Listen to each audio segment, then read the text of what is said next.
Hey you, welcome back. Before we get started, I wanted to give you a side update before the actual update.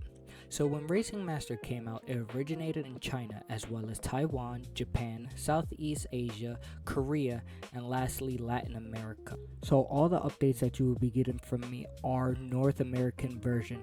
Yes, you probably might see those updates from Korea, Southeast Asia, Japan, and all those other countries. But for North America, we are so far behind that you probably already knew that. But for new players, you probably might not. So I will be giving you the updates on North American versions.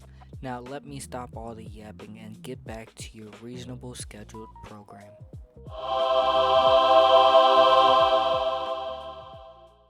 Welcome. So today we're going to be doing a review on the Bugatti Chiron, the McLaren 570, as well as the Citroën. So basically what we're going to be doing is doing two runs each on the Chiron, the 570 McLaren, as well as a Citroën. So we're going to be doing a run with the basic car. So as you can see, the basic looks pretty clean, pretty nice on the settings, and then from there we will also be doing on the extreme, basically meaning you have an aspect of max ECU and non-max ECU. So we're going to be starting off with the Bugatti on basic ECU. So let's see how this plays out. So off the line, it comes really powerful acceleration. Now let's see how it takes turns. Okay, pretty decent so far. The turns are okay. It does feel a little rough though. I think it's due to the weight distribution on the Bugatti Chiron. It is a bit heavy. Okay, so it takes the shorter turns pretty good. Okay, it takes it a little bit better than what I thought. Let's see how it takes these sharp turns. As you can see, it is very heavy, so you do have to hit the brakes or the e-brakes a bit more, but nonetheless the acceleration is spot on. I would definitely pick this as a beginner car if I were starting out. So now what we're going to be doing is the extreme top-notched ECU of the Bugatti Chiron. Now, be that as it may, this is my setup of what I think would work. Granted, is it right, is it wrong? I'm not too sure, still doing testing on it. But for now, that's what I have picked. Now let's get into it with the topped up ECU of the Bugatti Chiron. So first off the bat, let's see what it does. Okay, off the line, great acceleration. This car will do great in straightaway maps. Now let's see on the turns. Okay, the turns can, never mind. The turns could I was gonna say the turns could probably be better, but no, that was my mistake. I would say this car definitely could take turns if I played it better. All right, let's see the next turn. The next turn, it's doing a bit better, but I would say if you were to tune it to a different aspect, it would function properly. Okay, the two quick turns, not too bad, not too shabby. Hit the wall, that's not good. Okay, so it definitely is a good, hit the wall again. It definitely is a good car, like I said, for straightaways. Now, if you are just starting off, would I pick the car? Yes, reason being because it would definitely get you up there in ranks. Now, what we're going to be doing is the McLaren 570 Coupe as well. So like I said, we're going to do two runs, a basic and of course the fully maxed out ECU. So if you look at it, the basic actually is not that bad. I would say it's way better than the Bugatti Chiron. Let's see what we can do with this thing. Alrighty, let's get the show on this road. So the first one, like I said, is basic McLaren. Let's see how it takes off. Not bad. It definitely could be a lot better, but it definitely grips more than the Chiron does. Takes turn very good, but as you can see, I didn't mess up. So on the first turn, let's see how this car takes this turn. Okay, not doing too bad. Hit the wall again. But definitely can take turns. Let's see how it does with the right and left turn real quick. Yeah, it can definitely steer a lot better, definitely can hold a drift longer due to the steering aspect for this car is definitely better. I would say this car, if you were to start off, definitely get this car as your first car. But I can't say anything else. Let's get on with the fully upgraded, wow, I couldn't even think, fully upgraded 570. So this is my aspect of how I would run it. Let's see if you would run it the same or how you would set it up. Alright, so let's see how the fully ECU maxed out would run this. Alright, starting off. Still runs the same, still has a lot of grip. Takeoff is a little late just as the beginning, but the takeoff is still somewhat strong. So first turn, not doing too bad. The steering is definitely still better than the Chiron. I would say that, like I said, this car, if you were to get out of the three, which we still haven't done the Citroën, the McLaren would definitely be the best bet, the runner up. Okay, not doing too bad. Let's get to the two turns, the right and the left, and see how that plays out.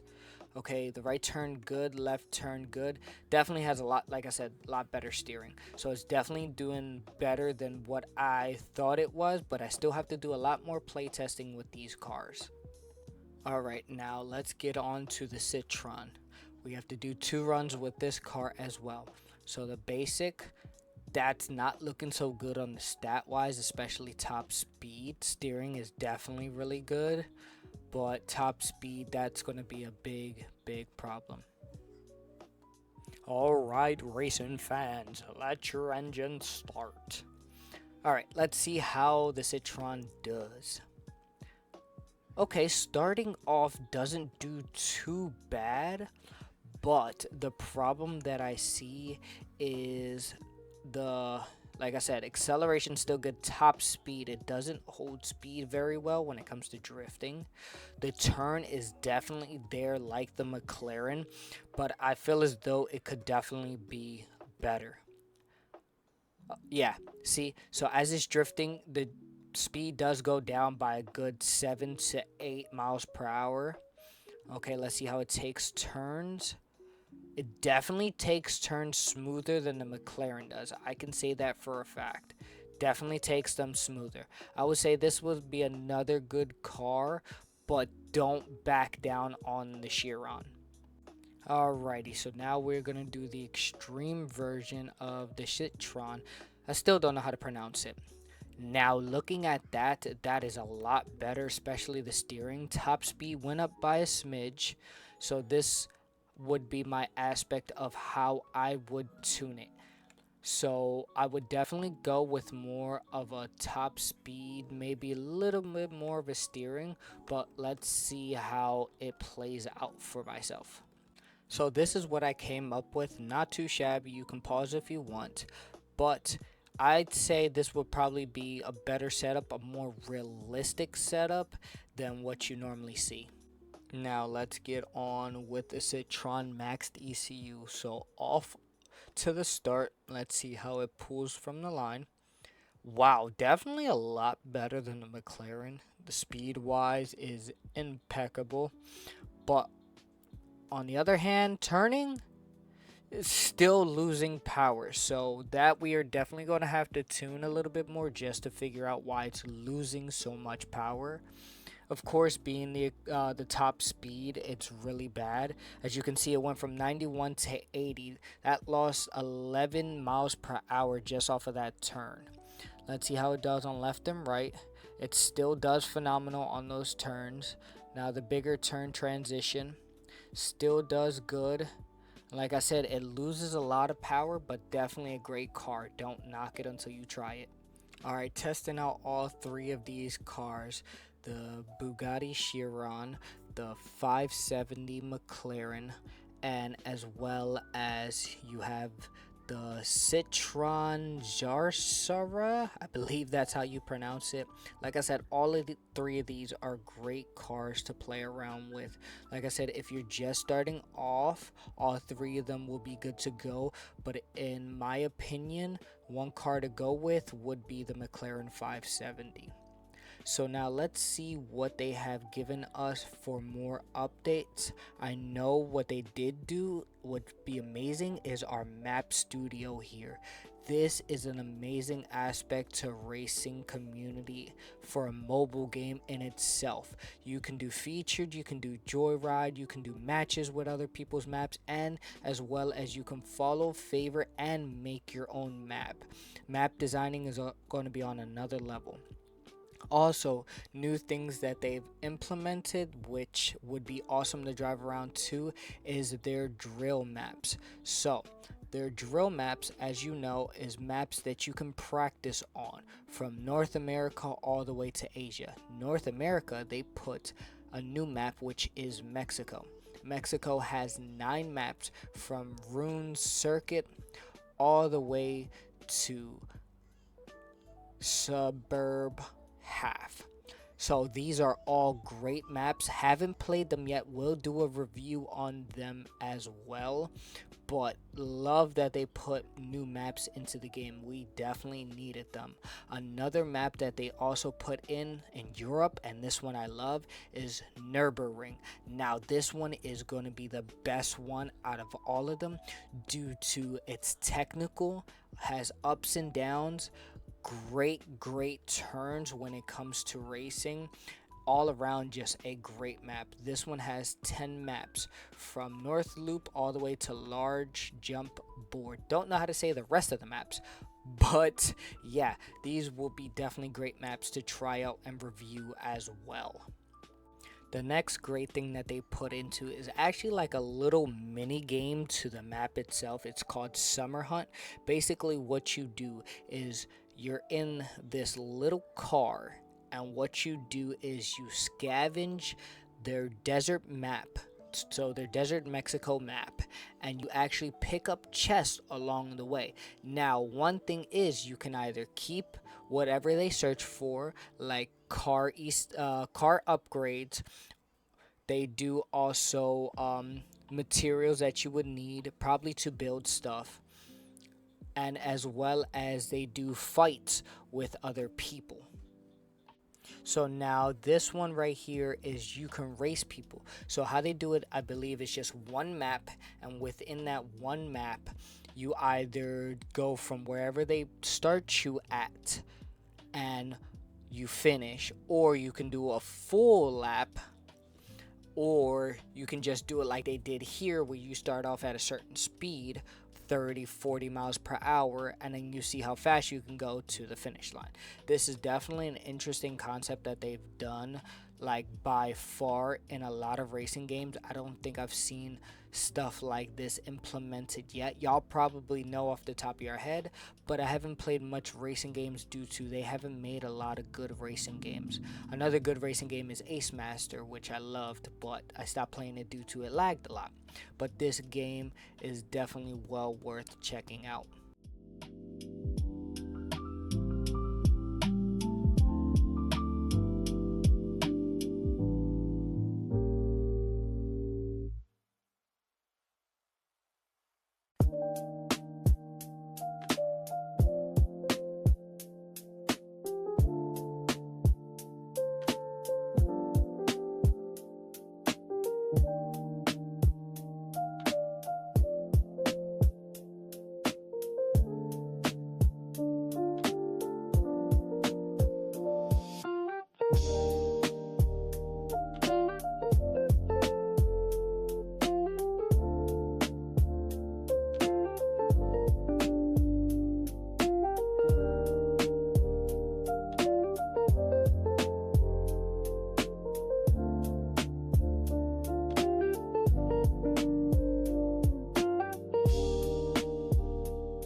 So as you can see here, I failed miserably. I failed off by 4 meters, I believe they measure it by. Now with that 4 meters, you can either play again or you can return to lobby. When you return to lobby and try to play again, everything is lost. Your group cars, the materials that you collected, and everything like that. So you definitely want to keep on winning more on this small update. Now, once you get those materials and stuff, they definitely go towards you. You can also use those wins to buy stuff as well for yourself, so more upgrades for for your car's ECU and stuff like that. Also, I forgot to mention that they did do a server reset on ranked. So I went from Racing Master, I believe it was 14 or 19, all the way down to Ace 2. Now, reason being, anytime they restart the ranked or any kind of ranked like that, they always gonna demote you lower than what you are, due to you have to climb your way back up. Now, I know for a couple other games they keep you at a certain ranked when you stayed there for so long, or when you kept on accomplishing that rank. Now for this one, I'm definitely gonna have to grind back up again.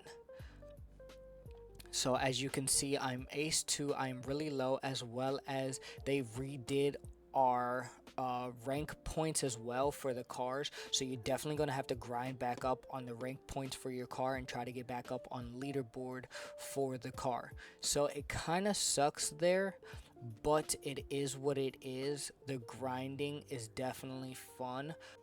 Also, I forgot to mention, before I give y'all a video of a ranked match, we actually have a new cruising map. I've always said it, we need another cruising map, and this is one of them, Yang Xiao.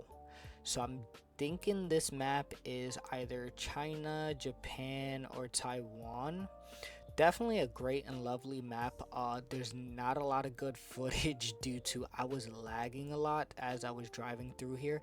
It's a very small map. I haven't really went so far deep into the map itself, but it's definitely beautiful sights to play on. The aesthetics is very lovely, like the lot of greenery, the balloons, the mountains. They definitely outdid themselves on this map. It probably took a while just to get this map done, because how much design that they put into this. Now, the map itself, will I play it and cruise? Probably not, because I'm not really a person that likes to cruise around when it comes to the racing games. I like to play more ranked. I'm very competitive. But on the other hand, I would definitely play this if I've had other people to play it with. Like if we did a stream and cruise around, I would definitely play this more. And as you can see, I can't drive. But also, in a little bit, there will be more people joining in. This is when you see it starts to lag a lot more. Like I said, this map is really small, but love the map, love the scenery. It's a great map nonetheless. Would I play on it more?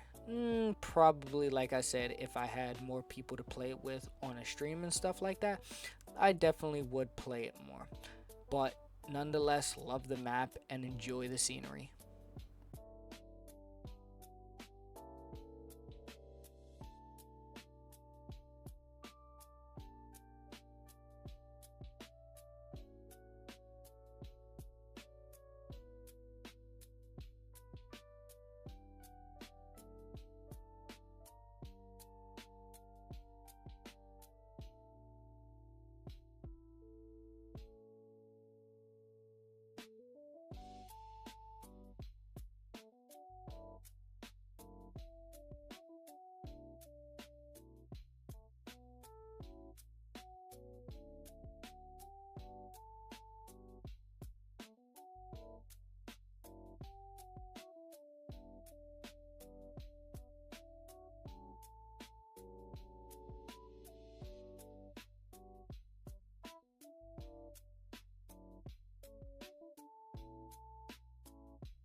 Like I said before, I will be doing more more updates like this, and you will definitely see everything that's come out and new things, tutorials and whatnot.